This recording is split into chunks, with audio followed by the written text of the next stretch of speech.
Hi all. അപ്പോൾ ഇന്ന് നമുക്ക് HSST കോമേഴ്സ് അതുപോലെ തന്നെ UGC നെറ്റ് കോമേഴ്സ് എല്ലാ ഏരിയാസും പഠിക്കുന്നവർക്ക് നമുക്ക് അക്കൗണ്ടിങ് എന്ന് പറഞ്ഞിട്ടൊരു യൂണിറ്റ് ഉണ്ട് അല്ലേ. അക്കൗണ്ടിങ്ങിനകത്ത് നമുക്ക് കോസ്റ്റ് അക്കൗണ്ടിങ്ങും കോർപ്പറേറ്റ് അക്കൗണ്ടിങ്ങും അങ്ങനെ പല ടൈപ്പ് അക്കൗണ്ടിങ് പഠിക്കാനുണ്ട്. അപ്പോൾ ഇതിൻ്റെ എല്ലാം ഒരു ബേസ് ആയിട്ട് നമുക്ക് ബേസിക് അക്കൗണ്ടിങ് കോൺസെപ്റ്റ് അല്ലെങ്കിൽ അക്കൗണ്ടിങ് പ്രിൻസിപ്പിൾസിനെ പറ്റിയിട്ട് നോക്കേണ്ടതുണ്ട്. സോ ഇത് വളരെ ഇമ്പോർട്ടൻ്റ് ആണ്. ബേസിക് അക്കൗണ്ടിങ് കോൺസെപ്റ്റുകൾ, ഓരോ കോൺസെപ്റ്റും നമുക്ക് ക്ലിയർ ആയിരിക്കണം. ഓരോ കോൺസെപ്റ്റും നമുക്ക് എന്താണെന്ന് പ്രോപ്പറായിട്ട് മനസ്സിലാക്കി വെച്ചാലേ അത് വെച്ചുള്ള ക്വസ്റ്റ്യൻസിനെ നമുക്ക് ആൻസർ ചെയ്യാനായിട്ട് പറ്റുള്ളൂ. സോ നമുക്കറിയാം കുറച്ചധികം അക്കൗണ്ടിങ് കോൺസെപ്റ്റുകൾ നമ്മൾ കേട്ടിട്ടുണ്ട്.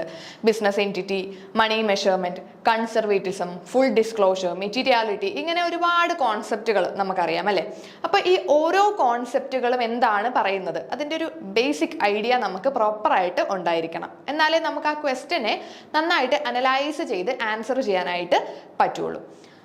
സോ നമുക്ക് ബേസിക് അക്കൗണ്ടിങ് കോൺസെപ്റ്റുകൾ മാത്രം നമുക്ക് ഈ ഒരു ക്ലാസ്സിൽ പഠിക്കാം. ബേസിക് അക്കൗണ്ടിങ് കോൺസെപ്റ്റുകൾ മാത്രമാണ് നമ്മൾ ഇൻക്ലൂഡ് ചെയ്തിട്ടുള്ളത്. കംപ്ലീറ്റ് ആയിട്ട് ഒരു യൂണിറ്റിനെ കംപ്ലീറ്റ് ഇൻക്ലൂഡ് ചെയ്തിട്ടില്ല. ബേസിക് അക്കൗണ്ടിങ് കോൺസെപ്റ്റുകളാണ് നമ്മൾ ഇന്ന് നോക്കുന്നത്. അപ്പോൾ നമുക്ക് ബേസിക് അക്കൗണ്ടിങ് കോൺസെപ്റ്റുകൾ പഠിക്കുമ്പോൾ ഏറ്റവും ബേസ് ആയിട്ട് അല്ലെങ്കിൽ ഫസ്റ്റ് വരുന്ന ഒരു കോൺസെപ്റ്റാണ് business entity concept. Business entity concept എന്ന് പറഞ്ഞാൽ എന്താണ്? പേരിൽ തന്നെയുണ്ട്, ബിസിനസ് എൻറ്റിറ്റി. അതായത് business is different from its owners അല്ലെങ്കിൽ business is separate from its owners. ബിസിനസ്സും ഓണേഴ്സും രണ്ടും രണ്ടാണ് എന്നാണ് ഈ ഒരു ബിസിനസ് എൻറ്റിറ്റി കോൺസെപ്റ്റിൽ പറയുന്നത്.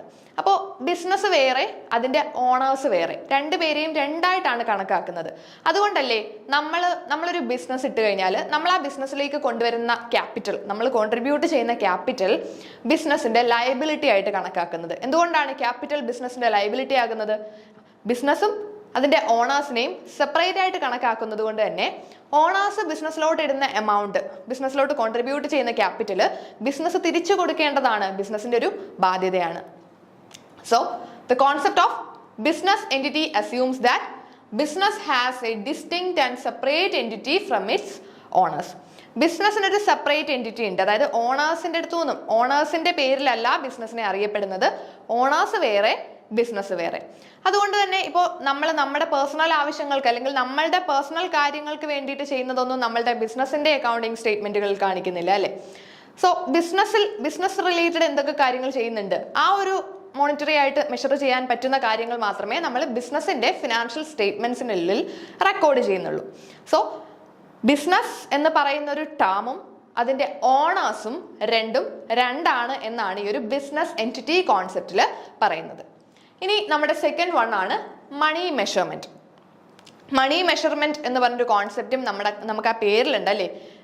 മണി അല്ലെങ്കിൽ മോണിറ്ററി ടേംസിൽ മെഷർ ചെയ്യാൻ പറ്റുന്ന കാര്യങ്ങൾ മാത്രമേ നമ്മൾ നമ്മളുടെ ഫിനാൻഷ്യൽ സ്റ്റേറ്റ്മെന്റ്സിൽ കാണിക്കുള്ളൂ. So the concept of money measurement states that only those transactions and happenings in an organization which can be expressed in terms of money are to be recorded in the books of accounts. Monetary ടേംസിൽ നമ്മൾക്ക് express ചെയ്യാൻ പറ്റുന്ന കാര്യങ്ങൾ മാത്രമേ നമ്മളുടെ books of അക്കൗണ്ട്സിൽ നമ്മൾ record ചെയ്യുന്നുള്ളൂ. അതാണ് മണി മെഷർമെന്റ് കോൺസെപ്റ്റിൽ പറയുന്നത്. മോണിറ്ററി അല്ലാതെ, അതായത് ക്വാളിറ്റേറ്റീവ്ലി മെഷർ ചെയ്യുന്ന ഒരു കാര്യങ്ങളും നമ്മളുടെ ബുക്സ് ഓഫ് അക്കൗണ്ട്സിൽ നമ്മൾ കാണിക്കുന്നില്ല. ക്വാണ്ടിറ്റേറ്റീവ്ലി അല്ലെങ്കിൽ ക്വാണ്ടിറ്റേറ്റീവ് ടേംസിൽ അല്ലെങ്കിൽ ന്യൂമറിക്കൽ ടേംസിൽ മെഷർ ചെയ്യാൻ പറ്റുന്ന കാര്യങ്ങളെ നമ്മൾ നമ്മളുടെ ഫിനാൻഷ്യൽ സ്റ്റേറ്റ്മെന്റുകളിൽ കാണിക്കുകയുള്ളൂ. സോ മണി ടേംസിൽ മെഷർ ചെയ്യാൻ പറ്റുന്ന കാര്യങ്ങൾ മാത്രമേ നമ്മൾ ഇൻക്ലൂഡ് ചെയ്യുന്നുള്ളൂ. അതാണ് നമ്മളുടെ മണി മെഷർമെന്റ് കോൺസെപ്റ്റിൽ പറയുന്നത്. നെക്സ്റ്റ് വൺ ആണ് ഗോയിങ് കൺസേൺ. എന്താണ് ഗോയിങ് കൺസേൺ കോൺസെപ്റ്റ് പറയുന്നത്? ബിസിനസ്സിനൊരു അൺലിമിറ്റഡ് ലൈഫ് ഉണ്ട്, അല്ലെങ്കിൽ ബിസിനസ് ഈ അടുത്തൊന്നും എൻഡ് ചെയ്യുന്നില്ല എന്നൊരു അസംഷനിലാണ് നമ്മൾ ഈ ഏതൊരു ബിസിനസ്സിനെയും കണക്കാക്കുന്നത്. അതായത് ഒരു അൺലിമിറ്റഡ് ലൈഫ് ഉണ്ട് എന്നാണ് കണക്കാക്കുന്നത്. So the concept of going concern assumes that a business firm would continue to carry out its operations indefinitely, that is for a fairly long period of time and would not be liquidated in the foreseeable future.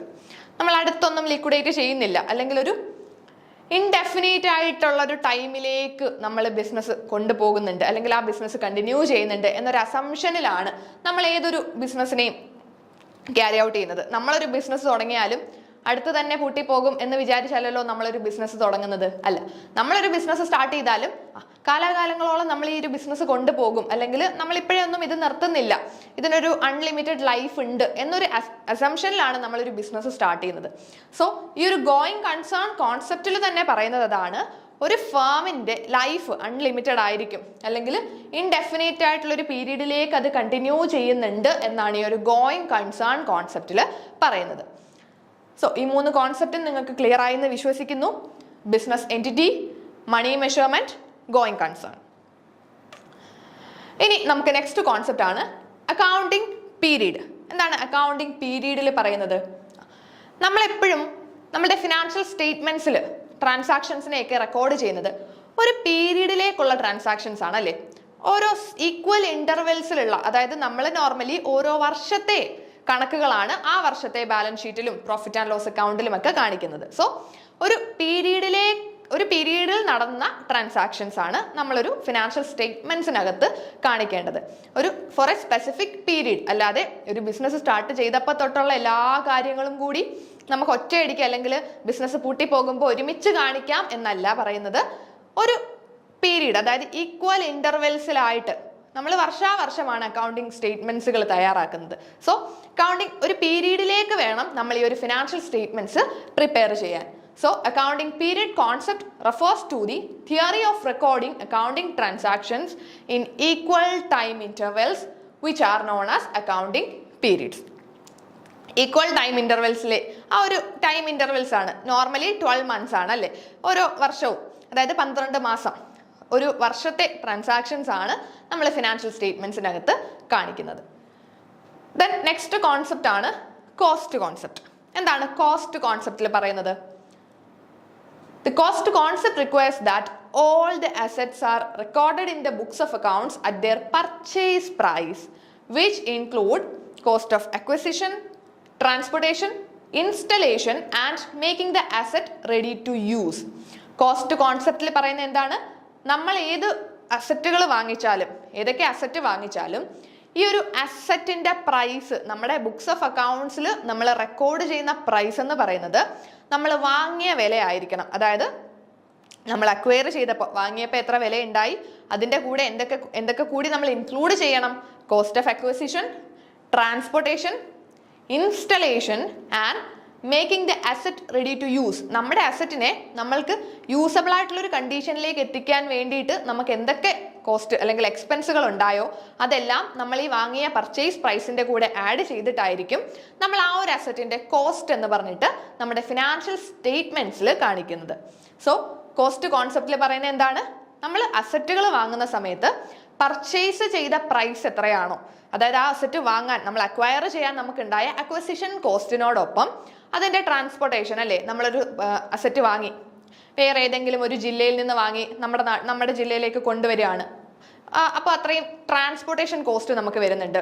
അത് transport ചെയ്ത് ഇവിടെ വരെ കൊണ്ടുവന്ന് നമ്മളുടെ ഫാക്ടറിയിൽ അത് set ചെയ്താൽ അതിനെ ഇൻസ്റ്റലേഷൻ, അതിനെ ഇനി വർക്കിംഗ് കണ്ടീഷനിലേക്ക് ആക്കാൻ വേറെ എന്തെങ്കിലും എക്സ്പെൻസ് ഉണ്ടായെങ്കിൽ അങ്ങനെയുള്ള ഇൻസ്റ്റലേഷൻ എക്സ്പെൻസുകൾ, അങ്ങനെയുള്ള എല്ലാ എക്സ്പെൻസും നമ്മൾ ഈ ഒരു അക്വസിഷൻ കോസ്റ്റിന്റെ കൂടെ ആഡ് ചെയ്തിട്ട് ആ ഒരു എമൗണ്ട് ആയിരിക്കണം നമ്മളുടെ അസറ്റിന്റെ കോസ്റ്റ് ആയിട്ട് കാണിക്കേണ്ടത്. അതാണ് കോസ്റ്റ് കോൺസെപ്റ്റിൽ പറയുന്നത്.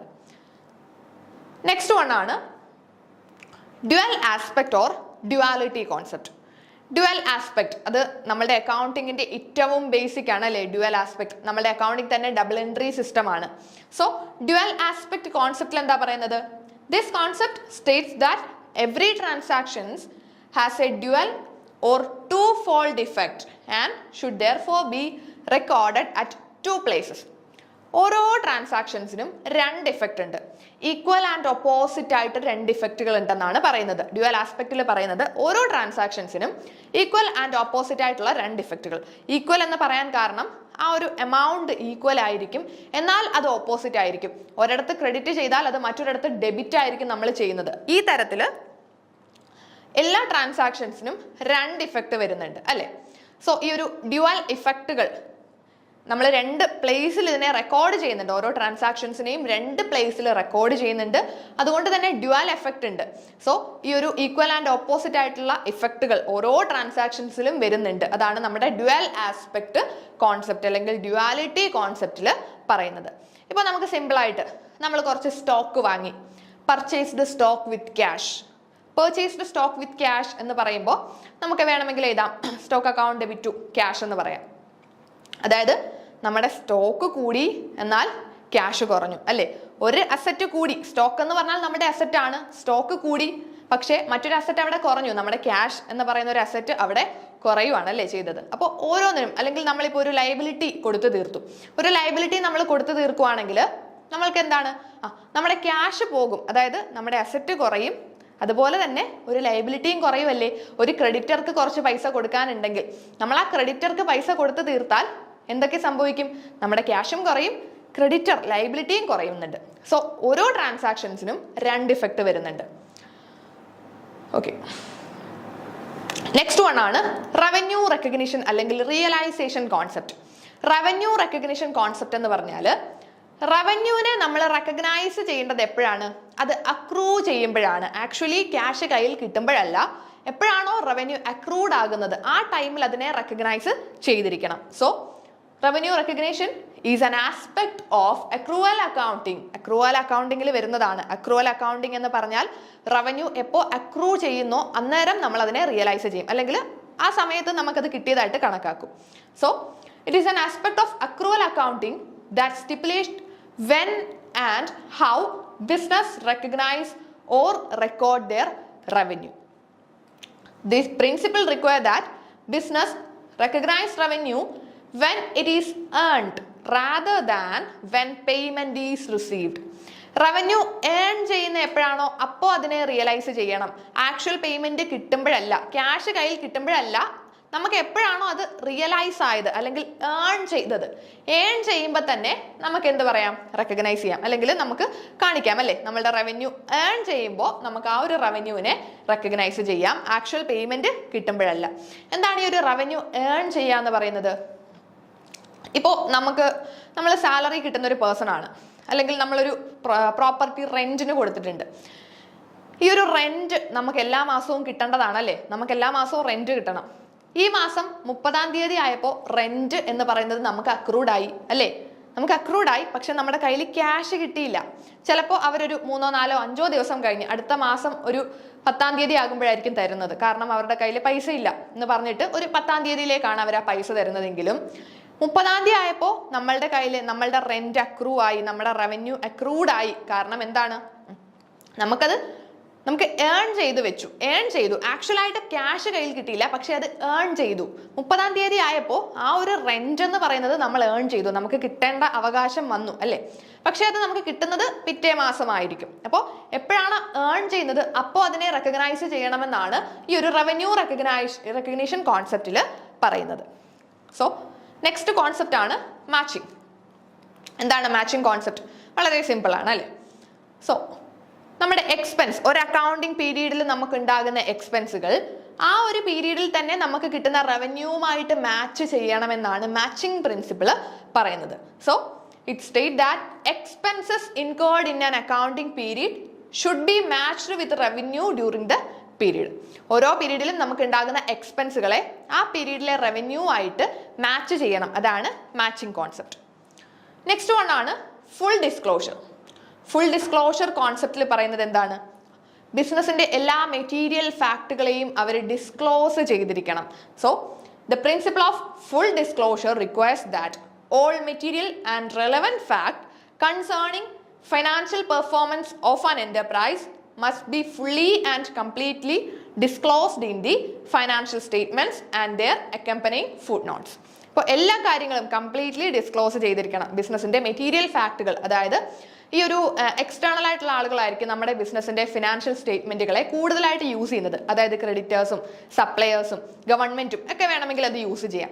അപ്പോൾ അവർക്ക് അവരുടെ ഡിസിഷൻ മേക്കിങ്ങിനെ ബാധിക്കുന്ന തരത്തിൽ എന്തെങ്കിലും മെറ്റീരിയൽ ഇൻഫർമേഷൻ നമ്മുടെ ബിസിനസ്സിൽ ഉണ്ടെങ്കിൽ അതെല്ലാം നമ്മൾ ഈ പറഞ്ഞിരിക്കുന്ന ഫിനാൻഷ്യൽ സ്റ്റേറ്റ്മെന്റുകളിലും ഫുഡ് നോട്ട്സ് ആയിട്ടും ഒക്കെ നമ്മളത് ഡിസ്ക്ലോസ് ചെയ്തിരിക്കണം. അതാണ് ഫുൾ ഡിസ്ക്ലോഷറിൽ പറയുന്നത്.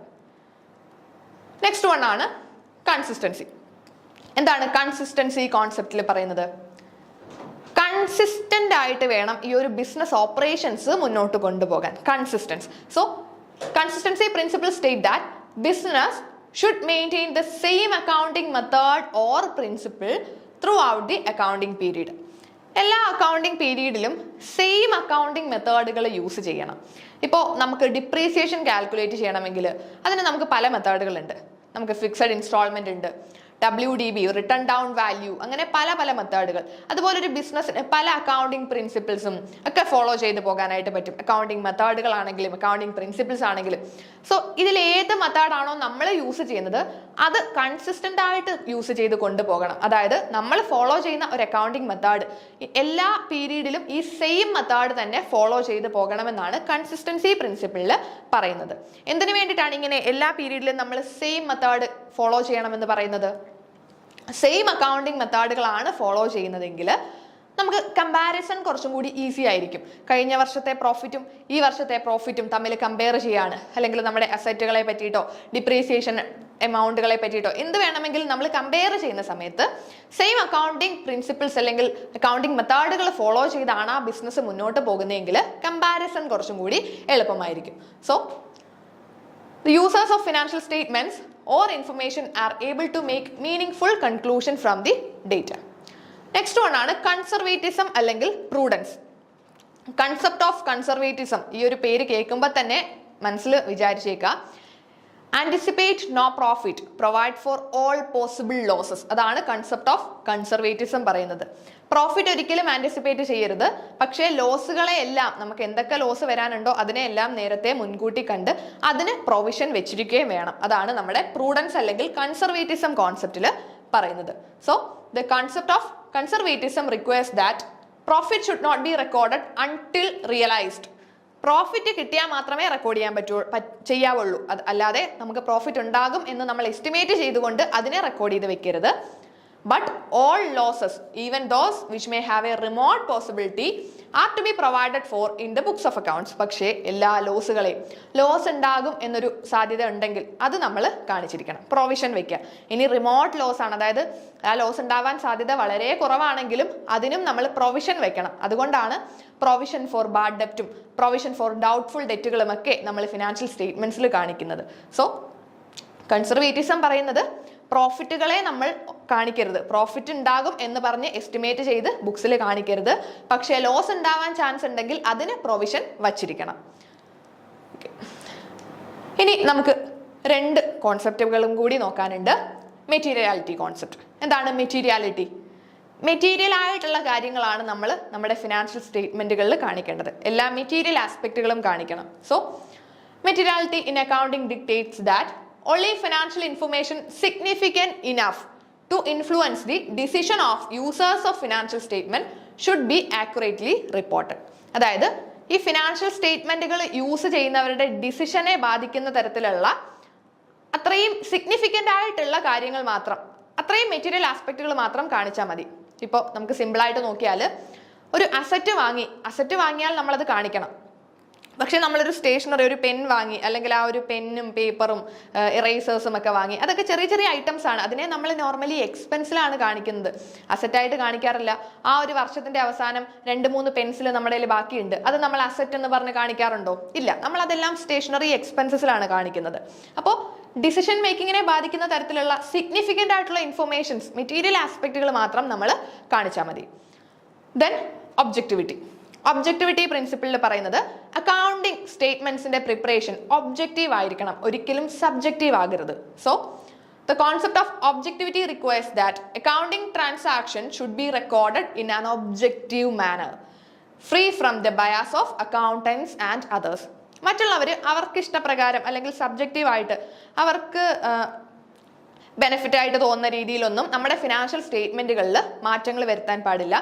ബയാസുകളൊന്നുമില്ലാതെ, തെറ്റുകളൊന്നുമില്ലാതെ, അക്കൗണ്ടൻസിന്റെ അഭിപ്രായം അല്ലെങ്കിൽ അവരുടെ പേഴ്സണൽ ഗെയിനിന് വേണ്ടിയിട്ട് അതിനെ മാറ്റിത്തിരിക്കാതെ ഒബ്ജക്റ്റീവായിട്ട് വേണം ഫിനാൻഷ്യൽ സ്റ്റേറ്റ്മെന്റുകളെ തയ്യാറാക്കാൻ. സോ ഇതാണ് നമ്മുടെ ഒബ്ജക്ടിവിറ്റി പ്രിൻസിപ്പിളിലും പറയുന്നത്. ഇപ്പോൾ നമ്മൾ അക്കൗണ്ടിങ് പ്രിൻസിപ്പിൾസ്, കുറച്ച് അക്കൗണ്ടിങ് കോൺസെപ്റ്റുകൾ പഠിച്ചു. Business entity concept, money measurement, going concern, then accounting period concept, cost concept, dual aspect or duality, revenue recognition, matching concept, then full disclosure, consistency, conservatism, materiality and objectivity. അപ്പോൾ ഇത്രയും കാര്യങ്ങളാണ് നമ്മൾ accounting കോൺസെപ്റ്റുകളിൽ നിങ്ങൾ പ്രോപ്പറായിട്ട് നോക്കി വെക്കേണ്ടത്. സോ നിങ്ങൾക്ക് clear ആയി എന്ന് വിശ്വസിക്കുന്നു. നിങ്ങൾക്ക് ക്ലിയർ ആയെങ്കിൽ ജസ്റ്റ് ഒന്ന് ഹെൽപ്ഫുൾ ആകുന്നുണ്ടെങ്കിൽ ഒന്ന് കമൻറ്റ് ചെയ്തേക്കുക. താങ്ക്